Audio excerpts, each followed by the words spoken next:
बिस्मिल्लाहिर्रहमानिर्रहीम। जैसा कि वैक्सीनेटर BPS6 की जो लेक्चर सीरीज़ है उसके हवाले से मैं कुछ ज़रूरी और इम्पॉर्टेंट चीज़ें आपके लिए लाया हूँ। तो आइए हम चलते हैं। जो पेपर होता है वो अक्सर जो लास्ट टाइम जो पेपर आया था वो उर्दू में ही आया था, तो इसलिए उर्दू को ही फ़ोकस करें। आप उर्दू में जनरल साइंस को पढ़ें और उर्दू में ऐसी चीज़ें पढ़ें जो इससे रिलेटेड हों।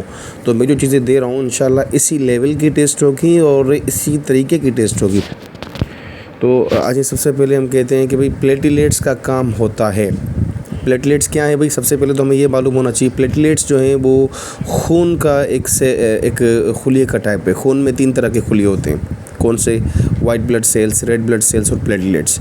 वाइट ब्लड सेल्स को कौन से होते हैं? खून के सफ़ेद खुलिये।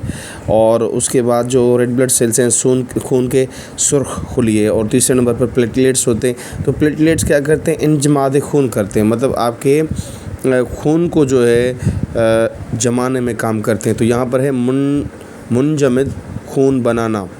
तो यहाँ पर आपके बॉडी में जब आपको कट लग जाता है कहीं पर तो खून आपका जमना शुरू हो जाता है, वो प्लेटलेट्स की वजह से होता है। ठीक है, उसके बाद है अच्छा एक दूसरी चीज़ भी है जो जिसका खून जमाने में किरदार है, वो है आपका विटामिन के। अगर आए कि विटामिन के का काम क्या होता है बॉडी में, तो विटामिन के जो है वो भी खून को जमाने का काम करती है। उसके बाद दूसरा है hydrochloric acid, HCl hydrochloric acid एक तेज़ाब है जो कि अक्सर आपके स्टमक में पाया जाता है, आपके स्टमक में आपके मादा में पाया जाता है। तो ये जो है जाबिर बिन हयान, जिसको फादर ऑफ केमिस्ट्री कहा जाता है कि केमिस्ट्री का अब्बा, केमिस्ट्री का बाबा जिसे कहा जाता है, जाबिर बिन हयान, उन्होंने इसको पहली दफ़ा तैयार किया था।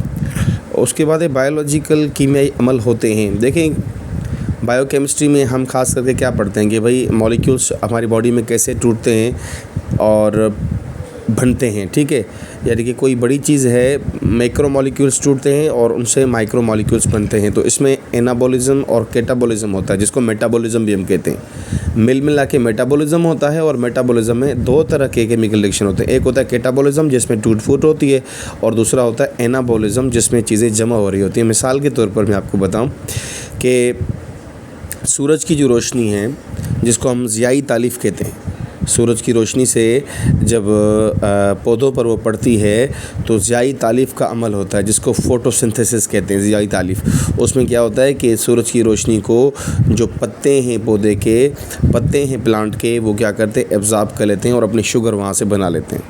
तो इसी तरीके से वो एनाबॉलिज्म का प्रोसेस है जिसमें चीज़ें जमा हो रही हैं। मतलब यहाँ पर स्टार्च पौधा अपने लिए बना रहा है, अपने लिए ग़िज़ा बना रहा है, और दूसरा इंसान के पेट में तोड़ फोड़ होती रहती है ग़िज़ा की, तो ये कैटाबॉलिज्म है, तोड़ फोड़।